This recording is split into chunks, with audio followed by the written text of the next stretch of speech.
सुनते रहिए करौली सरकार गुरु ज्ञान वाणी। दो बातें ध्यान से सुन लेनी है, समझ लेनी है आप लोगों को बहुत ध्यान से, कि ये चिकित्सा जो आपकी है स्थायी है, पूरी तरह से मतलब परमानेंट, हमेशा हमेशा के लिए स्वस्थ रहने वाली।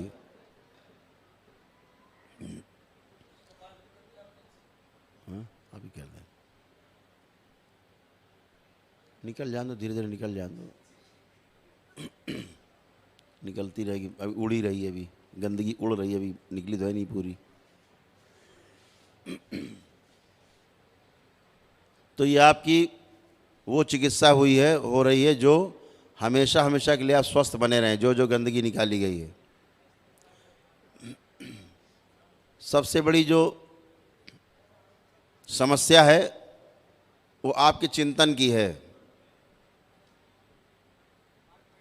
कि कैसा आप चिंतन करते हैं, चिंता के रूप में करते हैं या लोक कल्याण के अर्थ में करते हैं। जो लोक कल्याण के अर्थ में सोच विचार होता है उसे चिंतन कहते हैं, और जो स्वयं अपने लिए होता है केवल, उसे चिंता कहते हैं। तो कैसा आपका सोच विचार है, इस पर भी आपका स्वास्थ्य डिपेंड करता है भविष्य में। आज की तारीख में आपकी सारी गंदगी, एक भी गंदगी आपकी शेष नहीं है कि कुछ भी निकाला जा सके गंदगी। ऐसे हैं आप, एक भी नकारात्मक सोच विचार तक आपके अंदर नहीं है। आप सोच विचार के देखना चाहें तो देख लीजिए, अपने दुश्मन के बारे में भी सोचेंगे तो भी उसके खिलाफ नहीं सोच पाएंगे, करके देख लीजिए, क्योंकि आप में कोई एक नकारात्मक स्मृति नहीं है। इसलिए अपना सोच विचार सदैव सकारात्मक रखें, अच्छा सोचें, अच्छा देखें, अच्छा बोलें, अच्छा सुनें, अच्छे हो जाएंगे, अच्छे बने रहेंगे। यही प्रक्रिया है और यही तरीका है उसका। तो जो तमाम नकारात्मक शक्तियाँ आपके साथ, आपके परिवार में, आपके डीएनए ऊर्जा पथ में रहती थी, सभी में रहती हैं, उसी के कारण आपके मस्तिष्क में एक सूजन पैदा होती है, स्थूल रूप से हाड़ मांस के शरीर में। और जब ये सूजन अंदर रहती है तो आपके अंदर एक भ्रम उत्पन्न होता है।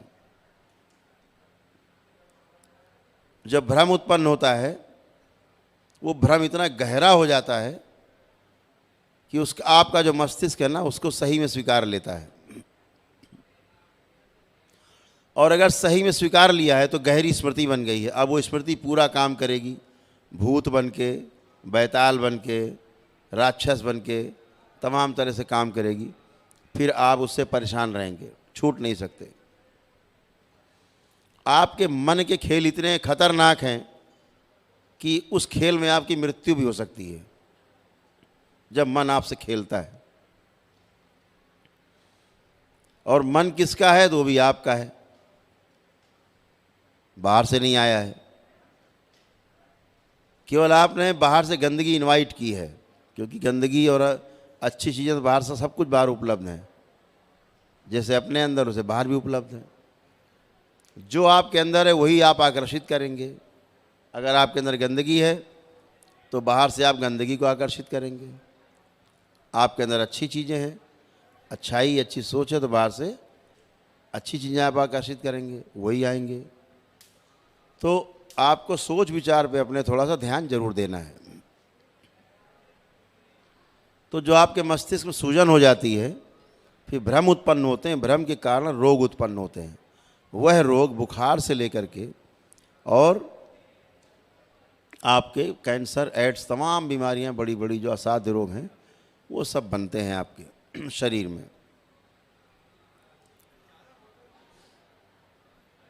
तो आपको ये भ्रम समाप्त करना है, ये सूजन हटानी है। सूजन हटाने के लिए अभी तक इस पृथ्वी में ऐसी कोई औषधि नहीं बनी है जो आपकी सूजन हटा सके।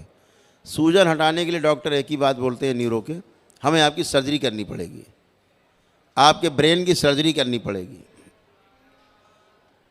तो सर्जरी करनी पड़ेगी ब्रेन की, मतलब एक और समस्या कि सूजन तो गई नहीं और खोपड़ी और फड़वा ली, हथौड़ा छेनी चलवा के। तो रही सही कसर और पूरी हो गई आपकी। तो सूजन जाने की कोई दवा नहीं बनी आज तक। दूसरा, ऐसी कोई औषधि भी नहीं बनी आज तक जो आपके मस्तिष्क में प्रवेश करा दे डॉक्टर सीधे, तो वहाँ फ़ायदा होने लगे, तो वो भी नहीं है। तो फिर क्या करते हैं न्यूरो के डॉक्टर साहब? आपको बेवकूफ़ बनाते हैं। क्यों? खुद ही बेवकूफ़ हैं, बेचारों को पता ही नहीं ये समस्या कहाँ पे है। आपको शायद पता ना हो कि हमारे मस्तिष्क में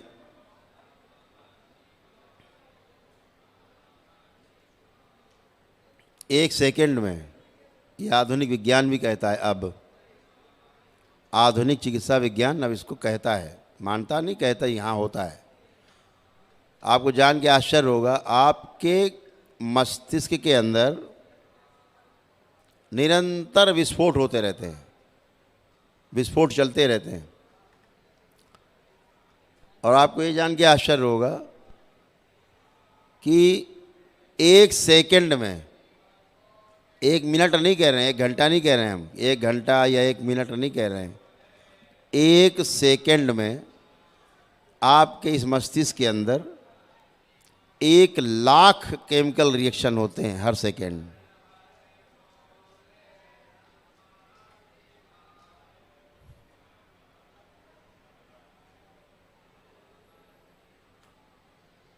इसलिए इस मस्तिष्क को समझ पाना आदमी के बस की बात नहीं। क्यों? क्योंकि इसे आदमी ने नहीं बनाया है। जो चीज़ आदमी ने नहीं बनाई है और स्वयं उसमें लगी हुई है, उसको समझ पाना थोड़ा मुश्किल काम है। ख्याली पुलाव पका लेता है, समझ नहीं पाता। समझने के लिए ये 2 आंखें नहीं, ये एक आंख चाहिए, जो बेचारे वैज्ञानिकों के पास नहीं है। उनके पास 2 आंखें हैं, दूरबीन से देखते हैं, इसलिए समझ नहीं पाते। जहाँ 2 चीज़ें रहेंगी वहाँ भ्रमित होंगे। प्रेम गली अति सांकरी, जहाँ में 2 न समाए। 2 हुआ गड़बड़ हुआ, है ना। एको हम द्वितीयो नास्ति, एक ही है। उसके लिए भी दृष्टि भी एक वाली चाहिए, सिंगल। आपकी अपनी दृष्टि स्वयं की। और इसीलिए जो बड़े बड़े वैज्ञानिक हुए, चूँकि उनका कंसंट्रेशन, उनका जो ध्यान देने की क्षमता, एकाग्रता बहुत पैनी हो जाती है वैज्ञानिक की, जो रिसर्च करते हैं, अगल बगल से टूट जाते हैं। वो ध्यान ही है, वो एक प्रकार का ध्यान है, गहरा ध्यान है उनका। वो धीरे धीरे उनकी ये दृष्टि खुलती जाती है। तो जो बड़ा वैज्ञानिक, जो बड़े बड़े वैज्ञानिक हैं, आखिरी में एक किताब जरूर लिख गए हैं बाद में कि हमने जो कुछ पीछे देखा सब गलत है।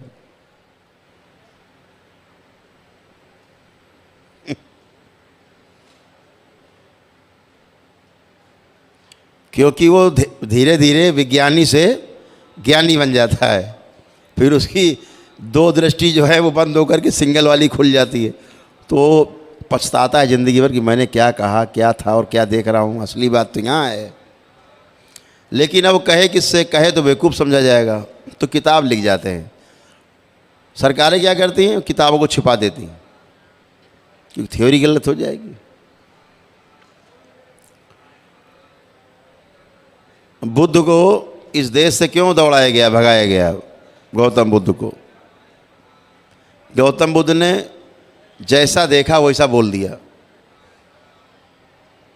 जो देखा वही बोल दिया।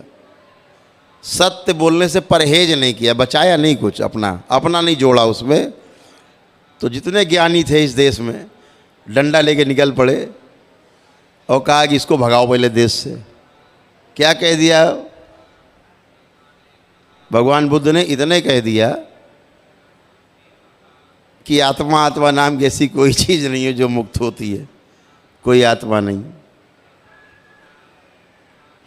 तो पूरी थ्योरी गलत हो गई। भगवान श्री कृष्ण गीता में कह रहे हैं पहले ही अध्याय शुरुआतें कह रहे हैं, एकदम पहला श्लोक कह रहे हैं, जो पहला अध्याय है कि मैं शरीर नहीं, मैं आत्मा हूँ। अब सारे उपनिषद, सारे वेद, शास्त्र, पुराण सब आत्मा पे आधारित है। बुद्ध ने कह दिया आत्मा होती ही नहीं, मानते ही नहीं, तो अब झगड़ा खड़ा हो गया ना। अब अगर वो थ्योरी लागू हो जाएगी आत्मा नहीं, तो पीछे ग्रंथ बेकार। ऐसे वैज्ञानिकों के सामने संकट।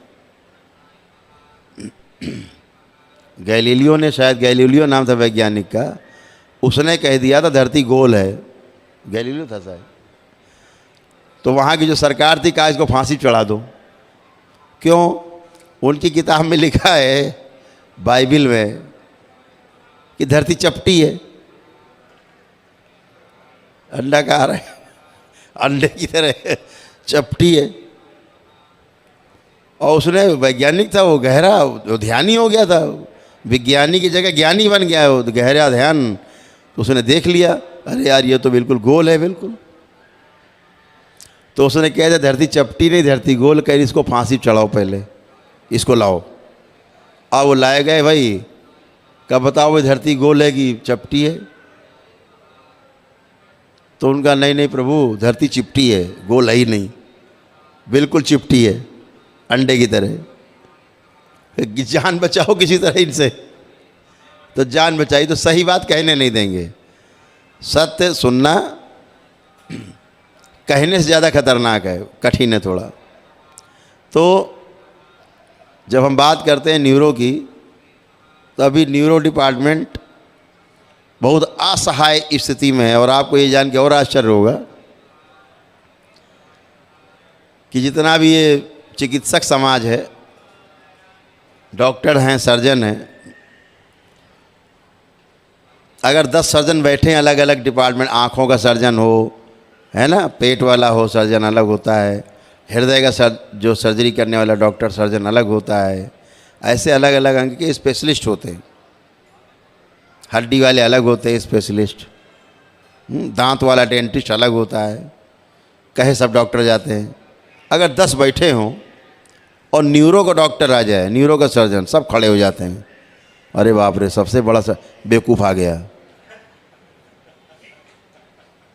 अब वो सबसे बड़ा बेवकूफ़ है, पता ही नहीं इसको उस बारे में कुछ, चिकित्सा करे जा रहा है। हम तो कहते हैं इन चिकित्सकों से सम्मानपूर्वक कि भाई सत्य को कम से कम ना स्वीकार करो तो उसको देखने की कोशिश तो करो, देख करके गलत साबित करो उसको, कम से कम गलत तो साबित करो। अगर मान लीजिए दरबार से अपने चिकित्सा हो रही है, लोग न्यूरो के आते हैं, जैसे डिप्रेशन में लोग तमाम बैठे हैं यहाँ पे, डिप्रेशन के पेशेंट थे, दवा खा रहे हैं 10 साल से 20 साल से, अभी किसी को डिप्रेशन नहीं बचा है, एक आदमी को डिप्रेशन नहीं है, ख़त्म, और दवा खा रहे हैं 20 साल से। तो डॉक्टर साहब का कहना ज़िंदगी भर खाना है दवा। ये कौन सी चिकित्सा है भाई कि दवा ज़िंदगी भर खाना आपको डिप्रेशन की? तो डिप्रेशन जो है, धीरे धीरे क्या होता है, जब डिप्रेशन से आप बाहर नहीं निकलेंगे तो पागल हो जाएंगे, फिर आपकी लंबी चिकित्सा चलेगी। पागलपन की स्थिति में क्या होती है, आपकी हर स्मृति काली हो जाती है, जकड़ जाती है गहरे में, तो पागल हो जाते हैं आप। तो फिर डिप्रेशन से आप पागलपन में चले जाते हैं। पागल क्या करेगा? उलूल जुलूल बातें करेगा, बेसिर पैर की बातें करेगा, बड़बड़ाएगा दिन भर, वो कुछ करेगा। डिप्रेशन में और पागलपन में फ़र्क है, कभी ये समय मिलेगा तो अंतर समझाएंगे। डिप्रेशन यहाँ पर किसी को नहीं है। अब डॉक्टर साहब दवा खिला रहे हैं ज़िंदगी भर, यहाँ तो आए हो, अब प्रक्रिया पूरी करो, ठीक, तो कम से कम उस बात को समझना आवश्यक है। तो आपको भी समझना है कि दिमाग की सूजन जाना बहुत ज़रूरी है। अगर ये सूजन रहेगी तो इसका मतलब ये हुआ कि आप फिर से नकारात्मक सोचेंगे और धीरे धीरे धीरे धीरे फिर आप एक गट्ठर बनाएंगे, धीरे धीरे स्मृतियों का गट्ठर, और कोई नया रोग एक तैयार करेंगे शरीर में। फिर डॉक्टर साहब के पास जाएंगे, डॉक्टर साहब हमें देख लो ज़रा, हमारा पैर सड़ रहा है। तो उससे बचने के लिए, भ्रम से बचने के लिए मस्तिष्क की सूजन जाना आवश्यक है। उसके लिए दरबार में जो लेप है उसको मस्तिष्क में लगाना है कम से कम 3 माह तक। जो लोग डिप्रेशन या पागलपन के शिकार रहे हैं, बांध के लाए जाते रहे, गाली गलौज, मारपीट, तोड़फोड़ करते रहे, वो कम से कम 6 माह उसका लेपन का सदुपयोग करेंगे। ये आपको ध्यान रखना है। जो ऑटिज़म के बच्चे हैं, जिनके मस्तिष्क बच्चों के गर्भ में ख़राब हो गए माँ के, और मतलब कुछ भी नहीं लगता है कि बिल्कुल बच्चे पागल हैं कि क्या है, माँ बाप रोते हैं कैसा बच्चा पैदा हो गया। चूँकि दरबार उसको देखता है कि दैत्य जीवन रहते हैं जो प्रवेश कर जाते हैं और वो इसे उल्टा सीधा गर्भ में कर देते हैं, उनको अपने भोग काटने होते हैं, मानव शरीर में आ जाते हैं। तो आपको लेपन करके इस सूजन को हटाना है। दरबार आपकी ऐसे मान के चलो 75% सूजन से लेकर के 90% तक दूर करता है आपकी सूजन। सूक्ष्म रूप से उसका इम्पैक्ट आता है स्थूल पे, लेकिन एक लंबा प्रोसेस है। अगर आप लेपन ना भी करें तब भी आपकी सूजन 2-3 साल में चली जाएगी धीरे धीरे, लेकिन लेपन करके उसको आप 3 महीने में, 6 महीने में ख़त्म कर देते हैं। तो जो असाध्य रोगी रहे हैं वो लोग कम से कम 6 माह लेपन करेंगे, बाकी लोग 3-3 माह लेपन करें। लेपन जरूर करेंगे ताकि आपके रोग और कष्ट फिर आपको पलट के दोबारा नहीं बने, क्योंकि सूजन रहेगी तो नए रोग बनेंगे। ठीक है, तो इसका ध्यान रखना। दूसरा, आपको कुछ पुण्य दिए गए, जैसे एक श्री विष्णु सहस्रनाम के जप के पुण्य का अंश दिया गया और 3 रुद्राभिषेक के पुण्य दिए गए, जिसके द्वारा आपके गरीबों की हाय कट पाई, जिसके द्वारा आपके तमाम जो श्राप हैं वो कट पाए, काल सर्प दोष कट पाए। तो आप लोग आंख बंद करके देखेंगे किसी को एक सर्प नहीं दिखाई देगा, तो समझ लेना हमारा काल सर्प दोष कट गया है। तो काल सर्प दोष आपके कट गए सबके, तो आपके उसी से कटे हैं जो आपको पुण्य मिले। तो जो लोग सक्षम लोग हैं, अब से लेकर के 1 वर्ष के अंदर इसको कर जरूर लेंगे। ठीक है, चाहे यहाँ दरबार में रह के करें और चाहे अपने घर में करें। दरबार में करेंगे, यहाँ किट बनी हुई है, बाकी यहाँ रुद्राभिषेक हो ही रहा, देख ही रहे हैं आप, चल ही रहे हैं सबके, तो आप यहाँ दरबार में कर सकते हैं। नहीं, अपने घर में आप ब्राह्मणों को बुला करके, वहाँ अपने पड़ोस में ब्राह्मण आपके होंगे मोहल्ले में, बुला करके विधि पूर्वक वहाँ भी कर सकते हैं। तो दोनों तरह से कर सकते हैं। तो ये आपको करना। जो सक्षम नहीं है करने में वो, लेकिन याद रखना सक्षम वाकई में नहीं है, समझ गए? कंजूस नहीं कि हाँ ठीक है, अरे क्या होगा इससे, तो भी झेलना उसके आगे बैंड बजना तय है तुम्हारा, पक्का है। 1 साल बाद बैंड बजना शुरू हो जाएगा, क्योंकि पुण्य वापस हो जाएंगे 1 साल के अंदर दिए गए, तो फिर बैंड बजेगा, फिर आप लौटे थैंक यू करते हुए। तो इसलिए जो सक्षम नहीं है वाकई में, वो दरबार से प्रार्थना कर लेंगे कि बाबा हम सक्षम नहीं हैं, हम जब भी सक्षम होंगे 2-4-10 साल में, 20-25 साल में, 50 साल में जिंदा रहते कभी भी, या अगले जन्म में जब भी तड़प के फिर वैसे ही आएंगे, तो हम जरूर कर लेंगे। ठीक है, ये आप संकल्प कर लेंगे तो आपके पास पुण्य बना रहेगा, आप स्वस्थ बने रहेंगे। इसको ध्यान देना है। तो एक एक करके अभी आप लोग यहाँ खड़े होंगे, अंदर बुलाएंगे दरबार के सेवक। तो जो लोग हमारे सामने माइक पे खड़े हों, ध्यान रखें उनके परिवार के लोग रेलिंग पे पास जरूर खड़े हो जाएंगे। और 2 बातें और ध्यान से सुन लेनी है कि जिनके आरोग्य के हवन नहीं हुए हैं,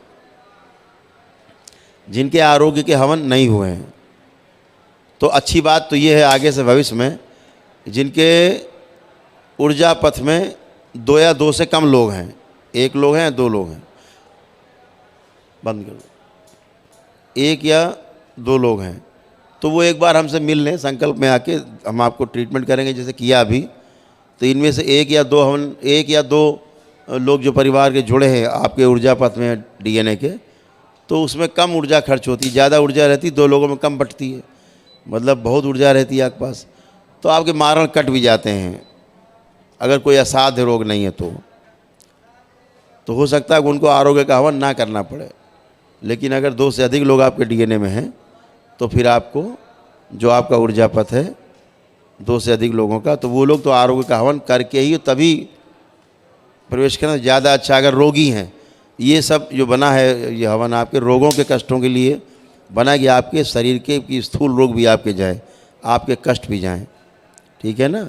तो रोगों के जाने के लिए आपकी आवश्यकता है एनर्जी की, एनर्जी नहीं है तो फिर आपको समस्या है।